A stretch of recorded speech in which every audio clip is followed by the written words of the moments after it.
या शिखरांसाठी साहित्य लागणार आहे केळी,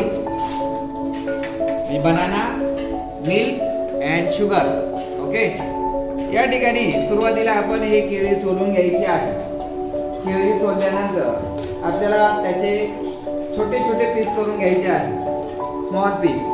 आणि स्मॉल पीस एका छोट्याशा भांड्यामध्ये आपल्याला ते करायचे आहे. या ठिकाणी मी करतो आहे, तुम्ही लक्ष द्यायचं आहे. दिसतंय सर्वांना? अशा पद्धतीने हे पीस आपल्याला बारीक करून यामध्ये टाकायचे आहे. झालं? त्यानंतर उरलेलं हे जे साल आहे ते बाजूला ठेवायचे आहे. झालं बाळांनो? त्यानंतर आपल्याला थोडंसं दूध लागणार आहे. काय लागणार आहे? दूध.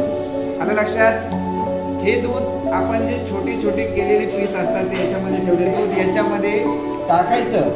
त्यानंतर थोडी शुगर म्हणजे साखर आपल्याला या ठिकाणी टाकायची आहे. हे सर्व झाल्यानंतर आपल्याला ते मिश्रण जे आहे ते व्यवस्थित एकत्र करून घ्यायचं आहे. एकत्र केल्यानंतर अशा प्रकारे हे झालं आपलं शिखरण. आणि हे पाहुणे मंडळींना आपण कोणी जर आले आपल्याकडे तर त्यांना असं शिखरण बनवून आपण खाऊ घालू शकतो. आलं लक्षात?